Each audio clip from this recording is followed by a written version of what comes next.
thank you sa question nyo. Love yourself. Doc, ang laki ng problema ko, sabi niya.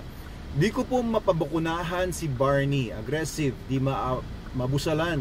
Any suggestions, Doc? Thanks in advance. Ito, no? I'm assuming Barney is a dog. Kasi kung tao po yan, hindi ko po kayo matutulungan. Bahala kayo dyan. Kung pusa naman po yan, or aso, okay. Ito po ang dapat ninyong gawin. No, kung yung aso niyo po ay aggressive, ibig sabihin mangangagat talaga siya ng manghuhuli sa kanya. Meron siyang tendency na talagang, alam niyo yun, magdedepensahan niya yung sarili niya. Hanggat sa huling patak ng dugo niya, mangangagat na siya, ay huwag niyo pong gagawin yan on your own. Get the help of a professional na marunong mag-handle ng aso ng tama. Huwag din basta-basta kung sino-sino lang, kasi baka naman mapatay ang aso ninyo kung hindi tama ang gagawin niya. No, what I would do, eto, kukunin ko na lang tong sample ko. What I would do, and pwede nyo rin gawin, kuha kayo ng tubo.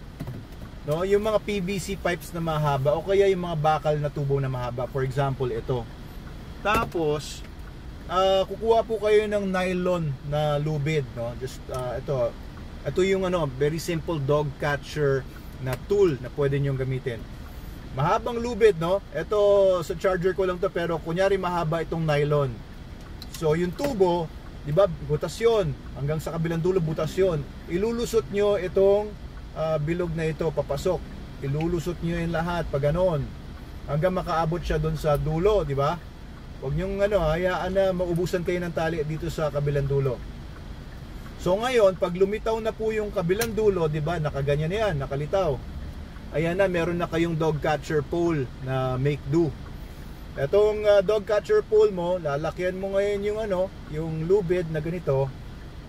Okay, so sa kabilang dulo naman, hawak-hawak mo ito. Hawak-hawak mo yung dalawa sa dulo. Pwede mong itali ito sa nut para hindi matanggal yung isang lubid. Para pag hinila mo, ihigpit ngayon itong nasa kabilang dulo. Pag humigpit ngayon ito, mare-restrict ngayon yung movement niya. Ilagay niyo po dito sa may bandang side ng leeg niya. Ngayon, pagka nahuli niyo na po siya with your dog catcher pole na makeshift, ay pwede niyo nang pabakunahan. Okay, pwede niyo gawin, no? Siyempre, gaganon-ganon yung aso niyo dyan. Pero, pakalmahin niyo lang. Umpisa lang yun. Huwag niyong iigpitan to such a point na hindi na siya makahinga. At siguraduhin niyo rin na kaya niyong bitawan yung lubid para lumuwag kung kailangan, di ba? Pero ito, huwag kayong masyadong magpanik kung ang aso niyo ay nagwawala, dahil normal yan kung ang aso niyo ay aggressive talaga. Gagawin nga niya lahat para hindi siya mahuli. May dog catcher pole ka na. Ganito lang po yun. Ganito kasimple manghuli ng mga aso na aggressive. Or pagka na-control nyo na, ang maganda sa dog catcher pole, no, siguro mga 6 feet, kahit nangangagat yung aso sa kabilang dulo, meron kayong pole na hindi kayo mahahawakan ng aso, hindi kayo maabot ng bibig ng aso kahit gusto niya mangagat. No, kahit nakalmut-kalmutin kayo yung aso niya, wala naman siya magagawa. 'Di ba? Kasi pagka may pole kayong ganito, ang control niyo nasa kabilang dulo and yung aso nasa kabilang dulo, tapos hawak-hawak niyo naman yung control ng tali dito sa kabilang dulo. Alright? So, mapapabakunahan niyo na yung aso niyo, lalo na kung nandiyan na yung vet. O lalo na kung dadalhin nyo naman dun sa vet yung aso ninyo, syempre, pangit naman yung naka-dog catcher pole ka. Pakalmahin nyo muna yung aso nyo, tapos lagyan nyo na ng collar. Okay, lagyan nyo ng collar, tapos leash. Ngayon, kung hindi siya pumapayag sa collars tsaka sa leash, pwede nyo munang sanayan a few days or few hours, no? So, pasuotan nyo muna ng collar nang maayos ang pagkakakabit, huwag masyadong maluwag, huwag naman din masyadong maigpit, para masanay siya dun sa collar at hindi niya matanggal basta-basta. Eventually, after a few days, pag sanay na siya dun sa collar, suotan nyo na ng leash. Ayan, tapos unti-unti madadala nyo na sa labas yung aso ninyo. Pwede nyo na siyang ipalakarin papunta doon sa tricycle or sa sasakyan ninyo kung paano nyo madadala doon sa veterinarian or doon sa munisipyo kung saan man may libreng anti-rabies vaccine kung yun ang gagawin ninyo. Okay, so yun ang dog catcher pole na makeshift. Kung may kailangan kayong hulihin na aso na aggressive, no, gusto niyo pabakunahan, ayan po, I hope na meron akong na i-impart sa inyo. Magagamit niyo po ito, no? Kung ang aso, merong aso limbawa na gusto niyo i-rescue at medyo matapang yung aso, o kaya naman sa mga cases na yun nga may administer na gamot dun sa aso tapos hindi talaga siya pumapayag na magpahawak, the dog catcher pole is your best tool. And of course, gagawin nyo lang ito kung confident kayo na hindi nyo masasaktan yung aso to the extent na pwede siyang mawala ng oxygen or air na makakapasok sa lalamunan niya. And pero it's best kung meron professional na tutulong sa inyo.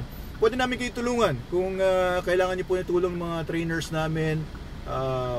Gusto niyo patrain yung aso ninyo sa amin, mas maganda.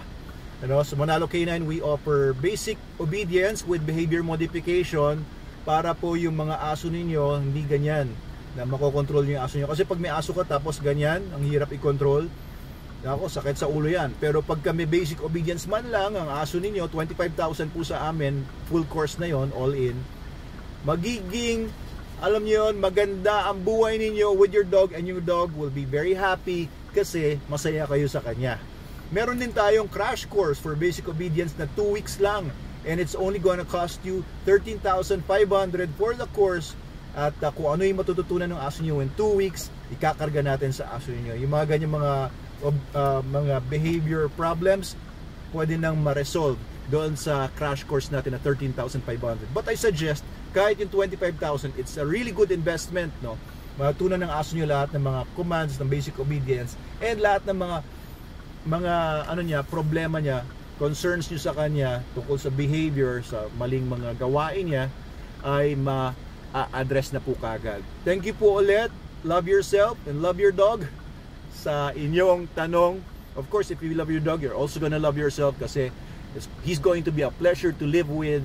And, may pagmamalaki mo na yung aso mo kung may basic obedience. Pag walang obedience yan, tapos hindi nyo makontrol yung aso nyo, ikahihiya nyo siya.